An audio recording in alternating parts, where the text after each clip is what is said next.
Under a pale gray sky, rain fell in slow, steady sheets that turned the streets into mirrors of trembling water. The city was quiet except for the hiss of tires on wet asphalt and the occasional honk in the distance. At the edge of a dimly lit bus stop stood a woman clutching a small, frayed suitcase. Her hair, once full and shiny, clung damply to her cheeks. In her arms was a little girl, no older than 5, wrapped in a faded pink blanket. The child shivered, pressing her face into her mother's shoulder to hide from the cold. The woman's name was Emily. For the past 2 hours, she had been standing there, staring down the empty road, praying for a miracle that refused to come. Every few minutes she would check her phone, but the screen stayed black. No one was calling, no one was coming. She had no home, no family who would take her in, and nowhere left to go. When the rain grew heavier, she pulled her daughter closer, whispering softly, "It's okay, Lily, Mommy's here. We'll figure it out, sweetheart." But her voice trembled, betraying the fear she tried so hard to hide. Lily lifted her tiny head, her big green eyes glistening with innocence. "Mommy, are we going home soon?" Emily forced a smile that didn't reach her eyes. "Soon, baby, very soon." The truth was, there was no home to return to. Not anymore. Just yesterday morning, she had still believed things could get better. She'd packed Lily's lunch, sent her off to preschool, and hurried to work at the small bakery where she'd spent the last 3 years. The pay was modest, but it was enough to cover rent, food, and the occasional treat for Lily. Then, that afternoon, everything collapsed. The bakery's owner had called her into the back office, his face solemn. He explained how the business had been struggling, how sales were down, and how they had to make some cuts. When she heard her name among those being let go, her heart sank. She had begged for just a few more weeks, a little more time. But it didn't matter. The final paycheck in her trembling hands felt like a farewell letter to the only stability she had left. And as if fate had been waiting for that moment to strike again, she returned home to find an eviction notice taped to the front door. Her landlord had grown tired of late payments. He wanted her gone by the weekend. Now, that weekend had arrived. And here she was, standing in the rain, her world reduced to a suitcase, a blanket, and a child who trusted her completely. A bus passed by but didn't stop. Emily didn't even bother waving it down. She didn't know where to go, and she didn't have enough money to get there even if she did. The streets blurred through her tears. She leaned against the cold metal of the bus shelter and closed her eyes. Memories of her old life flickered in her mind. The laughter of her husband before the accident, the warmth of their small apartment, the dreams they once shared. He'd been her anchor, her partner in everything. And when he was gone, the world had turned cruel and unfamiliar. A low rumble of thunder echoed across the sky. Lily began to whimper. Emily bent down, trying to shield her from the rain, but her coat was already soaked through. "I'm sorry, baby," she whispered. "Mommy's trying." That was when a shadow fell across them. She looked up to see a man standing a few feet away. His clothes were dark from the rain, his hair slicked back, his eyes kind but cautious. He was holding an umbrella, and for a moment, he seemed unsure whether to speak. When he finally did, his voice was calm, deep, and gentle. "You shouldn't be out here with a child.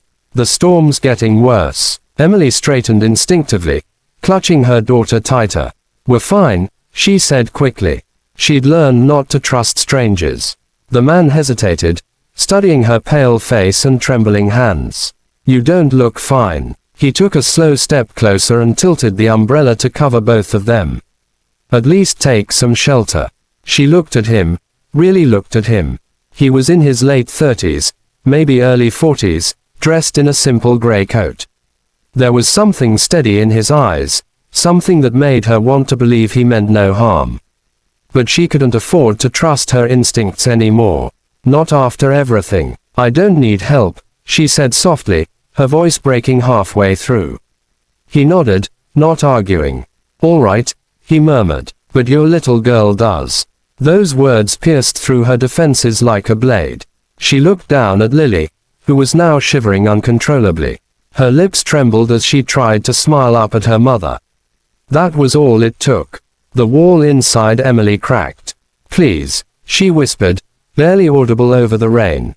"We have nowhere to go." The man's expression shifted. He didn't look surprised. More like someone who'd been waiting to hear those words.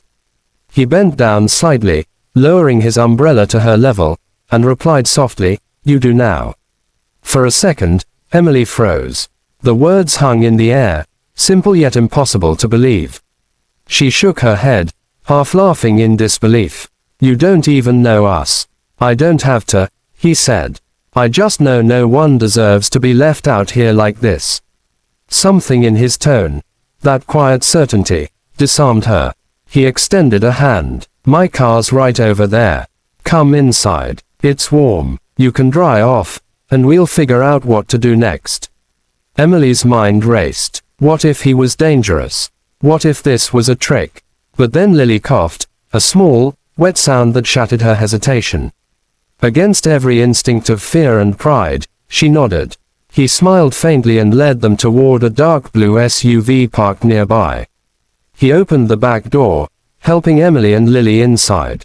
The moment the heater kicked in, warmth spread through the air, and Lily sighed in relief, her small fingers clutching the edge of the blanket. Emily sat stiffly, still unsure if she'd done the right thing. The man climbed into the driver's seat. "I'm Daniel," he said quietly. "You don't have to tell me anything if you don't want to." She hesitated, then murmured, "Emily. And this is Lily." He nodded, as if committing the names to memory. For a while, no one spoke. The rain beat softly against the windows, filling the silence with its rhythmic sound. Daniel glanced in the mirror at Lily, who had fallen asleep in her mother's arms. "There's a diner a few miles from here. I know the owner. She won't mind if we sit there for a bit. You both need food and warmth." Emily wanted to protest, to insist she couldn't accept charity, but her empty stomach spoke louder than pride. "Thank you," she whispered. They drove through the quiet streets until neon lights appeared ahead, a small roadside diner glowing through the rain. Daniel parked and hurried around to open her door, holding the umbrella again as they stepped out. Inside, the warmth and smell of coffee enveloped them instantly. A woman behind the counter smiled when she saw Daniel. "You're out late, hon. Who've you got there?" "Friends who need a place to dry off," he said simply. The woman nodded and led them to a booth by the window. She brought hot chocolate for Lily, coffee for Emily, and a bowl of soup that smelled like heaven. Emily tried to refuse, but Daniel just smiled.